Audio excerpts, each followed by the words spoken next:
ಪ್ರೀತಿಯ ವಿದ್ಯಾರ್ಥಿಗಳೇ, ಕಳೆದ ತರಗತಿಯಲ್ಲಿ ದಣಿಗಳ ಬೆಳ್ಳಿಯೋಟ ಎಚ್ ನಾಗಮಣಿಯವರ ದಣಿಗಳ ಬೆಳ್ಳಿಯೋಟದಲ್ಲಿ ಕುದುಪ ಮತ್ತು ಚಿನ್ನಮ್ಮ ಇಬ್ರು ಕೂಡ ತಾವು ಮಾಡಲಿರುವಂತಹ ಅಪವಾದಕ್ಕೆ ಬಲಿಯಾಗಿ ಬೆಳ್ಳಿಯೋಟವನ್ನ ಕದ್ದಿದ್ದೀರಿ ಅಂತ ಹೇಳಿ ಒಂದು ಅಪವಾದಕ್ಕೆ ಬಲಿಯಾಗ್ತಾರೆ.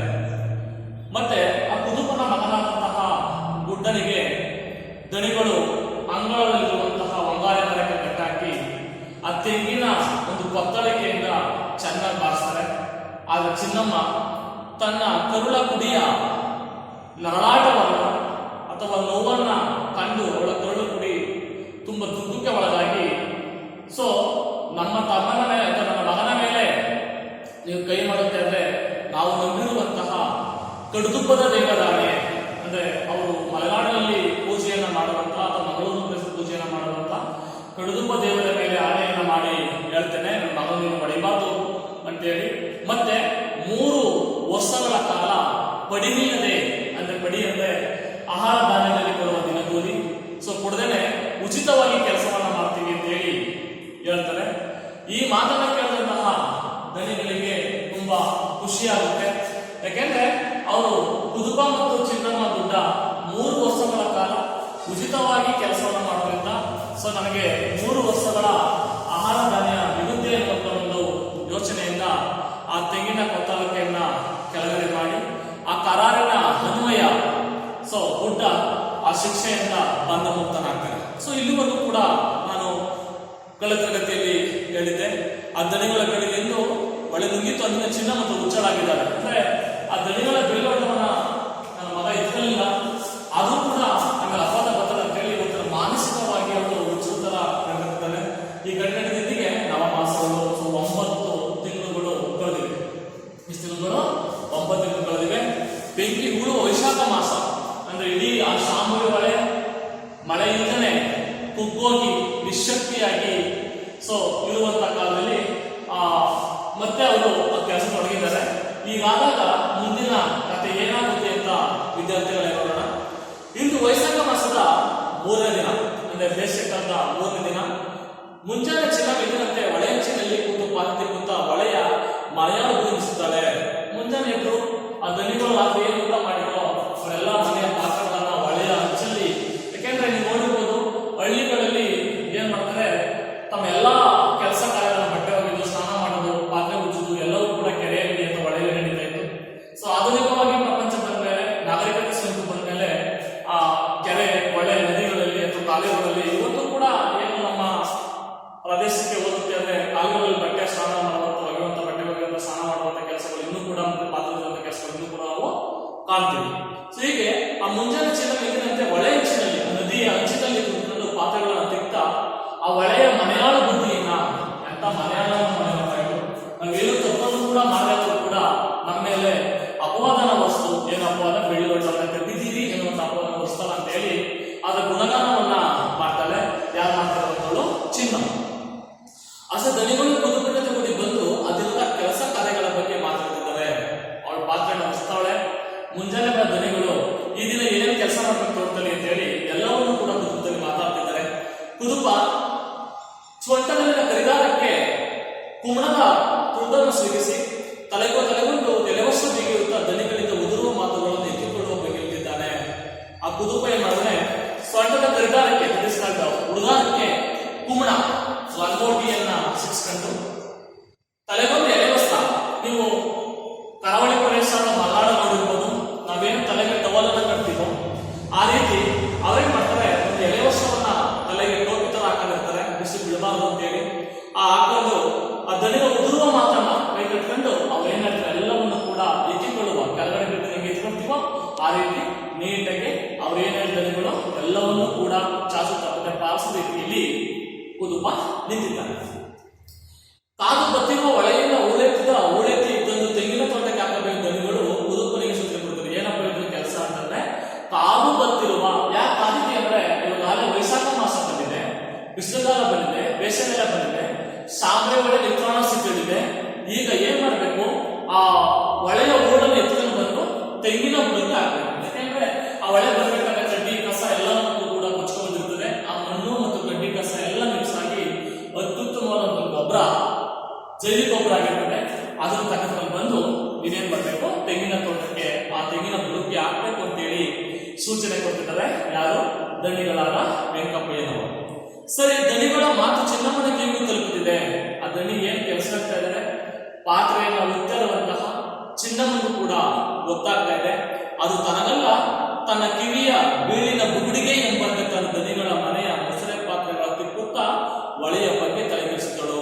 ಆ ಮಾತು ನನಗಲ್ಲ, ಯಾಕೆಂದ್ರೆ ಯಾಕೆ ನನಗಲ್ಲಪ್ಪ ಅಂತಂದ್ರೆ, ಸೊ ನಾವು ತಪ್ಪನ್ನ ಮಾಡ್ದೇನೆ ಇವತ್ತು ಉಚಿತವಾಗಿ ಕೆಲಸವನ್ನ ಮಾಡ್ತಿದ್ದೀವಲ್ಲ ಅಂತೇಳಿ ಆ ಮಾತನ್ನು ಕೇಳಿಸ್ಕೊಂಡನೆ ತನ್ನ ಕಿವಿಯ ಬುಗುಡು ಅಂದ್ರೆ ಕಿವಿಯ ಧರಿಸುವ ಆಭರಣ ಅಂದ್ರೆ ಆ ವಾಲೆ ಜುಟ್ಟಿಗಳಿದೆಯಲ್ಲ ಆ ಆಭರಣಕ್ಕಿರ್ಬೇಕು ಅಂತ ಹೇಳ್ತಾ ಅವಳು ತನ್ನ ತಲೆ ಕೆಡಿಸ್ಕೊಂಡನೆ ಹಾಗೆ ಪಾತ್ರೆಗಳನ್ನ ಉಡ್ತಾ ಇದ್ದಳು. ಚಿನ್ನಮ್ಮ ಕೊನೆಗೆ ಮೊಸರ ಕೆಲಸವನ್ನೆಲ್ಲ ಮುಗಿಸಿ ತನ್ನ ಗುಡಿಸಲಲ್ಲಿ ಒಣಮೀನಿನ ಚಟ್ನಿಯಲ್ಲಿ ತನ್ನನ್ನ ಮುಂದೆ ಬಂದು ಹೂಳೋರುವ ಕೆಲಸದಲ್ಲಿ ತೊಡಗಿದಳು. ಮುಂಜಾನೆ ಎದ್ದು ಕುದುಪ ಆ ಒಳೆಯಲ್ಲಿ ಹೂಳನ್ನೆಲ್ಲ ನೆನಪಿದ್ದೇನೆ, ಹೂಳನ್ನು ಅವಾಗ ಹೇಳಿದ್ದೀನಿ. ಸೊ ಒಳೆಯಲ್ಲಿರುವಂತ ಕೆಸರು ಅಂದ್ರೆ ಆ ಒಳೆಯಲ್ಲಿ ಬರ್ಬೇಕಾದಾಗ ಆ ಮಣ್ಣು ಮತ್ತೆ ಸಸ್ಯಗಳೆಲ್ಲ ಅದು ಮಿಕ್ಸ್ ಆಗಿ ಏನಾಗಿರ್ತದೆ, ಅತ್ಯುತ್ತಮ ಜೈವಿಕ ಗೊಬ್ಬರವಾಗಿರ್ತದೆ. ಅದನ್ನು ತೆಗೆದುಕೊಂಡು ಬಂದು ತೋಟಗಳು ಹಾಕುವಂಥದ್ದು ಇನ್ನೂ ಕೂಡ ನಮ್ಮ ಕೆರೆಯಲ್ಲಿ ಹೂಳನ್ನು ತಂದು ನಮ್ಮ ತೋಟಕ್ಕೆ ಹಾಕುವಂತ ಗದ್ದೆಗಳು ಹಾಕುವಂತ ವಿಶೇಷತೆ ಇನ್ನೂ ಕೂಡ ಇದೆ. ಇಂಥ ಅತ್ಯುತ್ತಮದ ಗೊಬ್ಬರವನ್ನ ನೀನು ಎತ್ಕೊಂಡು ಬಂದು ತೆಂಗಿನ ತಳದ ಬುಡಕ್ಕೆ ಹಾಕ್ಬೇಕು ಅಂತ ಹೇಳ್ತಾನೆ. ಆ ಕೆಲಸವನ್ನು ಮಾಡ್ತಾ ಇದ್ರು ಕುದುಪ. ಚಿನ್ನಮ್ಮನ ಕೂಡ ಎಲ್ಲಾ ಕೆಲಸವನ್ನು ಮುಗಿಸಿ ತನ್ನ ಗುಡಿಸಲಿಗೆ ಹೋಗಿ, ಅಂದ್ರೆ ಒಂದು ಬಡತನದ ಅಸಹಾಯಕತೆ ಆ ಜೋಪಿ ಹೋಗಿ ಒಣಮೀನಿನ ಚಟ್ನಿ, ಯಾಕಂದ್ರೆ ಹೇಳಿದ್ರೆ ನಾನು ಮಂಗಳೂರು ಪ್ರದೇಶ ಜಾಸ್ತಿ ಮೀನುಗಾರಿಕೆ ಮಾಡೋದ್ರಿಂದ ಅಲ್ಲಿ ಮೀನನ್ನ ಜಾಸ್ತಿ ತಿಂತಾರೆ. ಆ ಒಣಮೀನಿನ ಚಟ್ನಿ ಮಾಡಿ ತೆಲ್ಲನ್ನು ಅಂದ್ರೆ ಬಡತನದ ಅಸಹಾಯಕತೆ ಉಳ್ಳವರು ಬಿಸಿ ಬಿಸಿ ಅನ್ನವನ್ನ ತಿನ್ನುತ್ತೆ. ಅಂದ್ರೆ ಇಲ್ಲದ ಮಾಡ್ತಾರೆ ರಾತ್ರಿ ಮಿಕ್ಕಿರುವಂತ ಅನ್ನವನ್ನ ಬಿಸಾಕ್ಬಾರ್ದು ಅಂತ ಹೇಳಿ ತಿಂದ್ಕೊಂಡು ಬಂದು ಉಳ್ಳೋರ ಕೆಲಸಗಳಿದ್ರು. ಗಂಡ ಉಳ್ಳನ್ನ ಕಡಿತಾ ಇಲ್ಲ, ನಮ್ಗೆ ತುತ್ತಾ ಇಲ್ಲ, ಎತ್ಕೊಂಡು ಹೋಗಿ ಉಳಿದ ಏನ್ ಮಾಡ್ತಿದ್ದು ತೆಂಗಿನ ಬುಡತನಕ್ಕೆ ಆಗ್ತಾ ಇದೆ.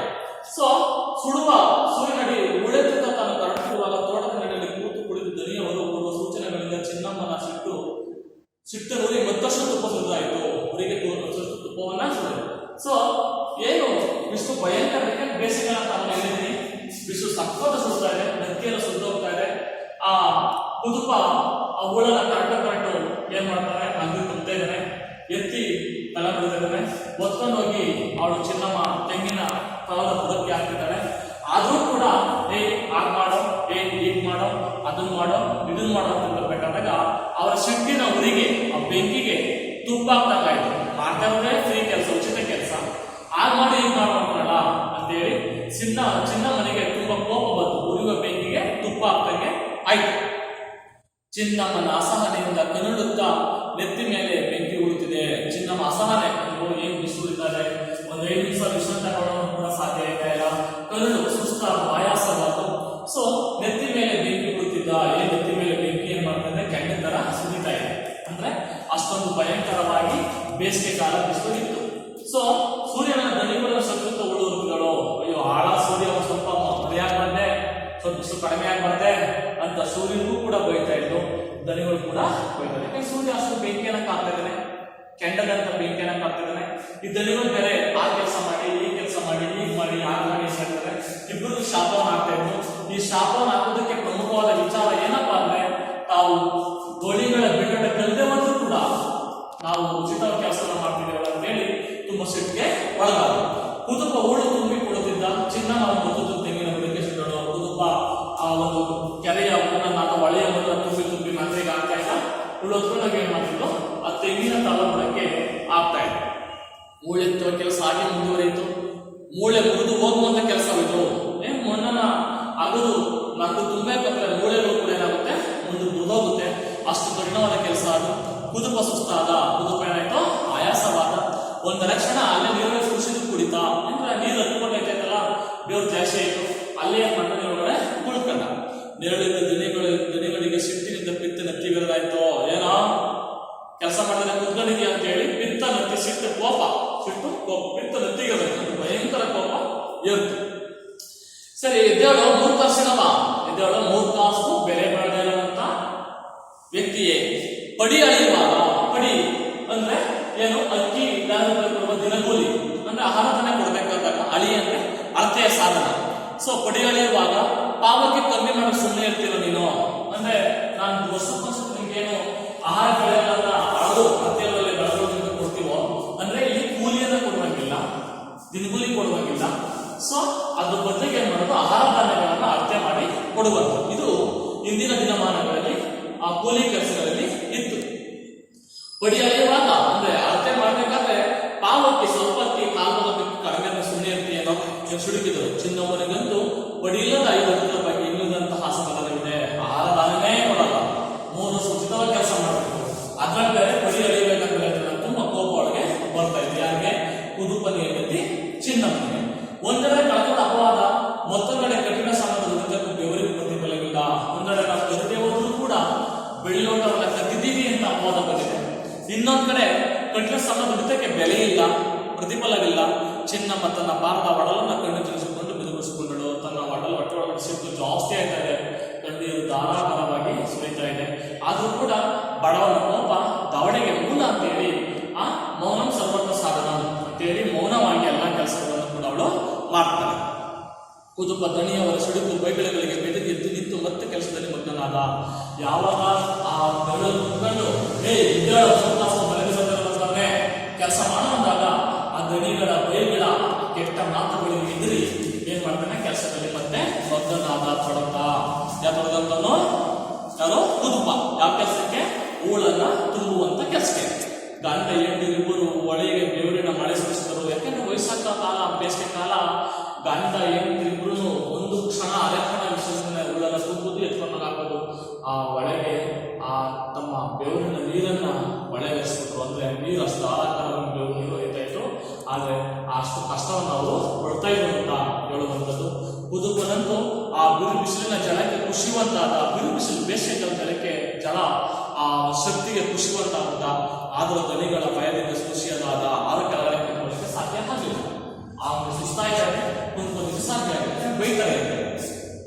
ದೇಹದ ಮೂಲೆ ಮೂಲೆಗಳಿಂದ ಒಂದಷ್ಟು ತಾಕತ್ತು ಅಂದ್ರೆ ಶಕ್ತಿ ಸೋಸಿತಂದು ಮತ್ತೆ ಬುಟ್ಟಿಗೆ ಉಳಿದು ಬೈದ.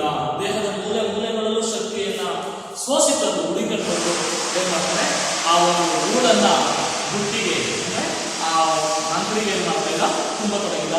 ಬುಟ್ಟಿ ತುಂಬತೊಡಗಿತ್ತು. ಇನ್ನೇನು ಹೂಳು ತುಂಬಿದ ಬುಟ್ಟಿಯನ್ನ ಚಿನ್ನಮ್ಮನ ತಲೆಗೆ ಇರಿಸಬೇಕಿಸಿ ನೋಡುತ್ತಾನೇನೋ ಅವನ ಮೂರ್ಛೆ ಬೀಳುವಂತದಾದ. ಇದೇನು ಆ ಶಕ್ತಿನೆಲ್ಲ ಕ್ರೋಢೀಕರಿಸಿ ಮಣ್ಣನ್ನ ತುಂಬಿ ಹೂಳನ್ನ ತುಂಬಿ ಆ ಬುಟ್ಟಿನ ಚಿನ್ನಮ್ಮ ತಲೆ ಮೇಲೆ ಎತ್ತಬೇಕು. ಆ ನೋಡ್ತಾನೆ, ಅವನು ಮೂರ್ಛೆ ಬೀಳುವಂಥದ್ದು. ಅಂದ್ರೆ ಆ ಮಣ್ಣಿನ ಅಡಿಯಲ್ಲಿ ಒಂದು ವಿಶೇಷವಾದ ಒಂದು ವಸ್ತುವನ್ನು ಅವನು ನೋಡ್ತಾನೆ. ನವಮಾಸಗಳ ಕಾಲ ಒಳೆಯ ಉದರದಲ್ಲಿ ಹಡಗಿದ್ದ ದನಿಗಳ ಬೆಳ್ಳಿ ಲೋಟದ ಮಂಕು ಮೂರ್ತಿ ಕಾಣುತ್ತಿದೆ. ಏನಪ್ಪಾ ಕಂದ ಅಂತಂದ್ರೆ, ನಾವು ತಪ್ಪನ್ನೇ ಮಾಡನೆ ಶಿಕ್ಷೆ ಅನುಭವಿಸ್ತೀವಲ್ಲ, 3 ವರ್ಷಗಳ ಉಚಿತ ಕೆಲಸ ಮಾಡ್ತಿದೀವಲ್ಲ, ಇದಕ್ಕೆಲ್ಲ ಕಾರಣ ಈ ದನಿಗಳ ಬೆಳ್ಳಿ ಲೋಟ. ಏನಾಗಿದೆ, ಆ ನವಮಾಸಗಳ ಕಾಲ 9 ತಿಂಗಳ ಕಾಲ ಒಳ್ಳೆಯ ಉದರದಲ್ಲಿ, ಉದರ ಅಂತ ಬಟ್ಟೆ ಮಣ್ಣಡಿದರೆ ಅಡಗಿದ್ದ ದನಿಗಳ ಬೇಟ ಮುಂಕು ಮೂತಿ. ಯಾಕೆಂದ್ರೆ ಸ್ವಲ್ಪ ಮಣ್ಣೆಲ್ಲ ಆವರಿಸ್ಕೊಂಡು ಅಸ್ಪಷ್ಟವಾಗಿ ಕಾಣ್ತಾ ಇದೆ. ಶಾಲಿ ದಂಪತಿಗಳನ್ನ ಅಪಾರ ಗುಣಗಳಿಗೆ ಸುರಿಸಿ ನದಿಯ ಉದರದಲ್ಲಿ ಅಡಗಿಕೊಂಡನಲ್ಲ ಎಂಬ ಪಶ್ಚಾತ್ತಾಪದ ಮುಖ ಮುರಿಸಿಕೊಂಡಿದೆಯೇನು ಎಂಬಂತೆ ಕೆಶಿನೊಳಗೆ ದೇಹ ಉದಿಸಿಕೊಂಡಿದ್ದ ಬೆಳ್ಳಿ ಲೋಟವನ್ನು ಕುದುಪ ನಿಧಾನವಾಗಿ ಮುಟ್ಟಿನ ಹೊರಗಡೆದ.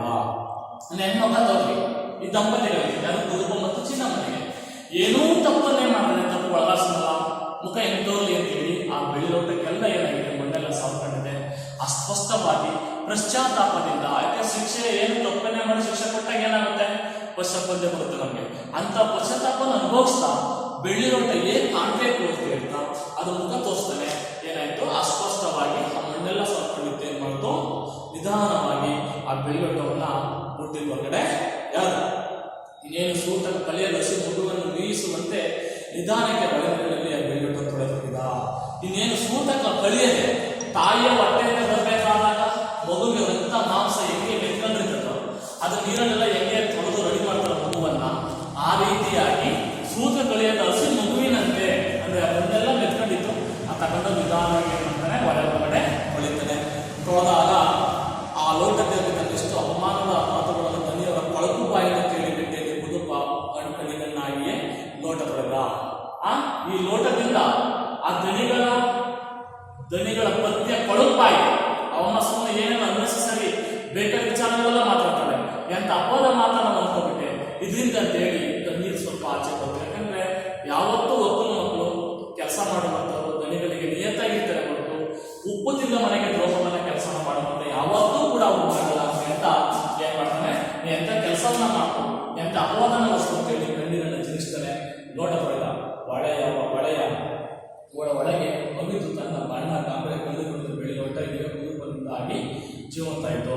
ಒಳಗೆ ಹೊತ್ಕೊಂಡಿರುವ ಮಣ್ಣಲ್ಲಿ ಹೊತ್ಕೊಂಡಿರುವಂತಹ ತನ್ನ ಬಣ್ಣ ಗಾಂಭೀರ್ಯ ಇರುವಂತಹ ಬಣ್ಣ ಆ ಹೂ ಬಳ್ಳಿ ಕಳೆದುಕೊಂಡು ಬೆಳೆದ ಒಟ್ಟಕ್ಕೆ ಈ ಕುದುಪ ಇಂದ ಜೀವಂತ ಅಂದ್ರೆ ಮಣ್ಣೆಲ್ಲ ಮೆತ್ಕೊಬಿಟ್ಟು ಆ ಬಣ್ಣ ಕಾಣ್ತಿರಲಿಲ್ಲ.